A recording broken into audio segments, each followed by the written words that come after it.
David Guetta and Sia with Flames. Changes are a must. It's the only constant we have. We've learned this back in school. We've been told this in college. And we know that even now through our personal experiences, whether at work, whether in any profession that we're in, we know we've got to keep reinventing ourselves. So if there is a revolution that's happening around, we've seen the pandemic, we've seen how things have changed, then we need to have thought leaders who can guide us and tell us how to go about it. That's the conversation today with Tony Saldanha, a transformational business leader. Here we go now. Get set. Afternoons with Annie. 94.3 Radio 1. Businesses are plenty, and I think through the pandemic, all of us seem to have understood a little more about business. The only reason I'm saying this is because I think the pandemic sort of threw us in the sea. Whether or not we knew how to swim, we had to make our way through it all and find new ways to reinvent ourselves. And so I think to be able to do things on our own, to have the courage to even quit what we didn't like, and then take the path of setting up things that we've always wanted to do, take off that on the bucket list, which I think a lot of my friends I know did. And so it's very important to have these conversations off and on. And after a really, really long time, I think I have a transformation business leader in the studios of 94.3 Radio 1. It's so nice to have you in the studios. Tony Saldanha, thank you so much for coming. Oh, my absolute pleasure, Annie. Thanks for having me. How long have you been settled in the US? I've lived on and off in the U.S. for about 25, 27 years. I was with Procter & Gamble. And Procter & Gamble is also known as pack and ship when you get to the, pack and go rather, when you get to the executive level. So I've lived in 6 countries, but home is in Cincinnati, Ohio right now. Nice. Now, I think back at P&G, you've been a technologist first. Yes, correct. And then over the years of experience, you realized that you could help people transform their businesses because you helped transform P&G to a large extent in multiple countries, like you pointed out, 6 of them. Yes. What was that experience like? It was incredible. I think I was lucky because I grew up. Modesty looks good on you. Oh, thank you. I try not to make it false. That's where you have, kids and daughters in particular to keep you honest. So I feel like they've done a good job. But so I was lucky because I think I grew up when technology was evolving at an incredibly rapid pace. And in the right places, so in India and in other places in Asia and in the US. The technology evolution into business happened even as the role of IT changed. If you remember the very old days, I mean, IT used to be back office in a back room, in behind the corridor somewhere. Behind the scenes. Yes. And then from there to becoming the number one priority, digital transformation of boards of directors. I think that's quite an evolution. And so I had to keep up. When you were setting up businesses that were billion-dollar businesses, like you pointed out, whether it was the Philippines or other countries, to be able to train them in an area that they did not necessarily know because people were just learning about it. When you were saying Philippines back in the day, it was like long, long ago. Yes. What was your experience like? Were people comfortable picking up the new, or they did have some sort of reluctance? Because how can you just let go of something that they were so used to? Yeah, it was, by the way, it was a very long time ago, which shows my age. So I was in the Philippines in the early 90s.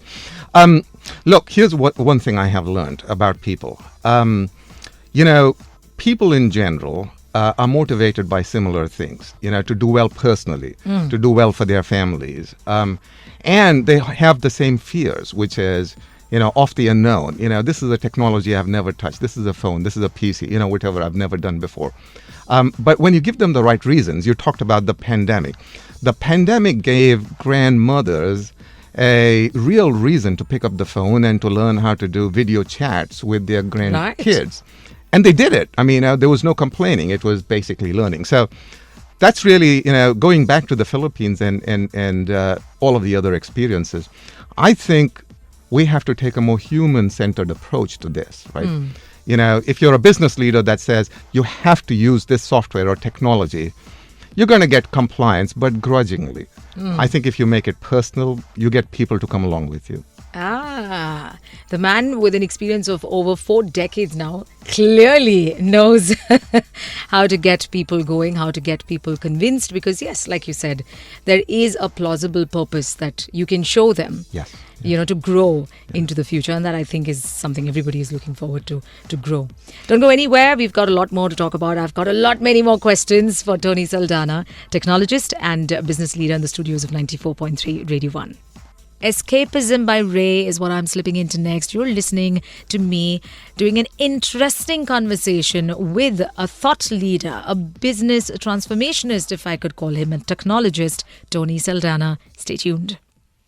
NSYNC with Better Place. This is your favorite international radio network, 94.3 Radio 1, learning about transformations in business with Tony Saldanha, a thought leader as well as a technologist. Here we go now. Afternoons with Annie. 94.3 Radio 1. Let me get straight to the point, or rather the question of transformation. Everyone wants to go the digital way. Yes. Businesses that have not known digitization or have known it in many departments, because not everything can be completely digitized, so to speak. You still need your manual labor to do a lot of things, whether it is delivery, for instance, Yes. and a lot of other such functions of any businesses. But digitization and the rapid increase in digitization of businesses over the past few decades, I think in a short span of 30 to 40 years, you've literally seen the start as well as now the peak of digitization, so to speak. Has it all been positive? Has it all been to the effect or to the extent that it was much needed, or are we going too fast? So I think, to be extremely clear, anytime we use a tool, and anytime we jump on a trend, there will be positives and negatives. And digitization, certainly when it comes to artificial intelligence and AI, can have unintended consequences, and it can be very painful from a human cost standpoint. Loss of jobs, all the way through starvation, riots, nation states becoming more protectionist. So all of that is a possibility. My job is, or the task I have taken on, is to find ways to make this less painful as a transition. Just for context, Annie, I think the way I look at this is an industrial revolution. This is the fourth industrial revolution. Unlike the first three industrial revolutions, which were all about steam engines and electricity, which was the second, and the third one was the internet, this one affects everything, everybody.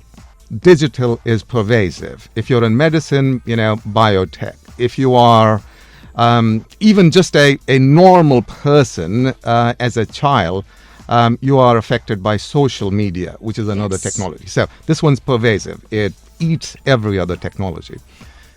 As with every industrial revolution, going back to the cotton mills in the UK, you can see consequences. People can starve. You can actually have revolutions inside the country. And so, yes, this has the potential to be painful. Our job is to find ways to learn from history and to make it less transformational in a painful sense and more transformational in a positive human outcome sense. Wow, and I can talk more about that, but let me pause here. Yes. There's a lot one needs to know and understand when it comes to transformations, because like you rightly pointed out, after the pandemic, which has been painful enough, with loss of jobs for various reasons, including digitization, and the way forward is to look at businesses, ideas, concepts that can have digitization that is very beautifully intertwined, because then you see the business going places. Because today we're talking about global businesses. Correct, yes. No one's talking about local or hyper-local businesses or regional businesses. It's all about going global. Well, many more questions coming back on the other side. Don't go anywhere. This is Afternoons with Annie with business leader and technologist Tony Saldanha. Better Off Alone by Alan Walker is what I'm slipping into next. And no, when it comes to revolutions, when it comes to transformations, no, you're not better off alone. You need help. You need an expert. I'm in conversation with Tony Saldanha and coming back on the other side to continue with more questions and answers that you're going to love to hear and know. PK with Wanna Be Bad. This is your favorite international radio network. I'm in conversation with a thought leader and technologist, Tony Saldana. Here we go now. Get set. Afternoons with Annie. 94.3 Radio 1. Radio as an industry. Yeah. I asked you this before and I have to ask you this. Yeah. Everyone, including other industries as well, is going through a digitization Yes, of transformation because the question is if the consumers are consuming this to such a large extent, which is other digital platforms, Yeah.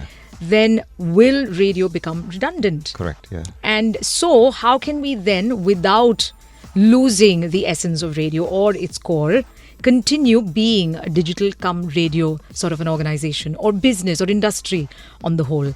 Because what I've seen, whether it's in Eurasia or Australia or US or any other parts of the world, the core business remains, although yes, it's gone through a sea change of how they have sort of diverged into many other maybe areas to kind of loop in digitization, come up with new ideas and concepts and things like that. So how do you as a business leader help maybe this industry transform? So I think the answer is something that you already said, which is what's core to you. Is radio just the mechanism, the physical device, the transistor radios? Is it the studios, or in reality, is it the medium of audio over the air when you need it, as you need it? So as we kind of redefine what radio is, what you start to see is, for example, podcasting Right. is taken over, right? This is radio driven down to individual citizens that can have their own radio stations, right? So the point you make, which is how do we understand what's the core value we bring in? It is entertainment, it is news, all in an audio format, easily consumable, not hi-fi stuff, but taken down to a level where you understand your audience, as I do as a listener to you, Annie. You understand your audience, and you're very, very good at making it relevant. I think that's how you're going to win, right? Serving your customer with a unique understanding of what they need, and the format, right? Whether it is over the air or over digital medium, is flexible. You're going to change. You already changed. Right. Yes, and I think we are pretty much on track when it comes to the transformation that everybody today is looking for in India, in the radio industry, so to speak, because I come from that industry. So it's nice to always have these thoughts exchanged. Yeah, of course. Because everybody is going through, as we call it, growth, Yeah. business development, as well as along the way, there has to be that sort of transformation that happens. So people adapt to these changes. Yes. You know, and do you see this trend staying for really, really long, as you called it, the fourth industrial revolution? And rightly so. Yes. How long do you think the entire world is going to take to adapt to this? And how sustainable do you think it is? So it's here to stay. It's like any other revolution. The genie is out of the bottle. It's inevitable. It's here to stay. How long is it going to take? I'll give you my guess, because I suspect my guess is as good as yours or anybody else's. But, industrial revolutions, the times in between them is shortening, right? So it took, almost like, anywhere from 50 to 80 years between the first and the second. And then again, 30 or 40 years between the second and the third. And then again, 20 or 30 years. So, my guess is, 2 or 3 decades until the fifth industrial revolution. And I have no idea what that one is. But what I can tell you is it's coming. It is here to stay. Our job is to take the glass half full approach to that. Is AI, is the fourth industrial revolution tools, is digital, potentially going to be disruptive, put people out of work, start to divide, countries, stuff like that. Yes, it does have the potential to do that. Is it also an opportunity of historic proportions? You bet. That's what industrial revolutions do. They divide people into winners and losers because that is inevitable. So the real choice that we have is which of those two categories do we want to fall into? Wow. Does boil things down to, at an individual level, to be able to upskill yourself, Yes. as we call it. And That's that's a exactly conversation, right. that's a word that everybody is using every day and looking for opportunities to upskill themselves. All right, stay tuned. This is Afternoons with Annie. It may be tough, but there are a lot of positives to take away from any change that happens in our life, especially when it comes to businesses. In a conversation with Tony Saldana on Afternoons with Annie, it's an exclusive. Kylie Minogue with Tension is what I'm slipping into next. Stay tuned. Zayn Malik with Love Like This. You've loved every bit of the conversation I've had because there are relevant questions I've asked about the situation today, including radio and, of course, every other business going digital and how we can keep up with times with the one and only thought leader all the way from the US. He's come down here to be on my show, Tony Saldana. Here we go now. Get set. Afternoons with Annie. 94.3 Radio 1. And now coming to an individual level of how in every business, in every idea and concept that the millennials or the Gen Zs or even the baby boomers for that matter, I know of so many grannies and grandpas who've come up with their own businesses. Somehow the pandemic has also, kind of rejuvenated everybody and pushed them to realize that the opportunity is now or never. Yes, yes. And nobody shied away from that. And that's great to see through this new industrial revolution. And that I think is promising. So at an individual level, to be able to cope up with such drastic changes, whether it's wars back in Ukraine, whether it's global trade issues that are have been cropping up for the past 2 years now, add to that an Israel-Hamas war and conflict, which again is going to make things worse. Of course. Because we are all in a business where the entire globe is affected. Yes. We join hands when it comes to business. We see each other through each other's growths as countries, as neighbors, as countries far off. So I think individually, somewhere at the back of our minds, we are affected by this because we see reflections or little things change within our society or within our sort of circumference of activities that we do. So what's the way forward? I think the way forward is, back to the glass half full approach. I think every individual should take the opportunity to learn how they can do whatever it is that they like, do it a little better by playing with technology. So just to back up a little bit, one of the questions which is out there these days with ChatGPT and things like that is ChatGPT going to replace journalists, authors, teachers, so on and so forth. AI actors, celebrities, or anybody. AI actors, like the recent strike in Hollywood and things like that.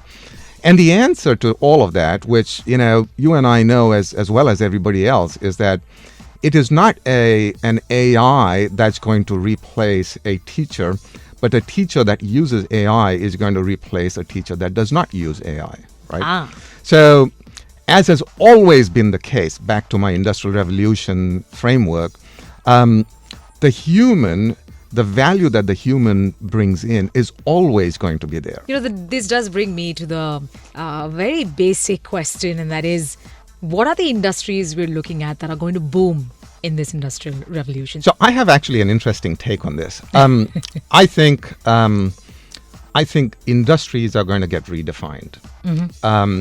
And so the traditional industries, which have really driven growth, which is, finance, manufacturing, so on and so forth, will continue to be the ones that drive growth.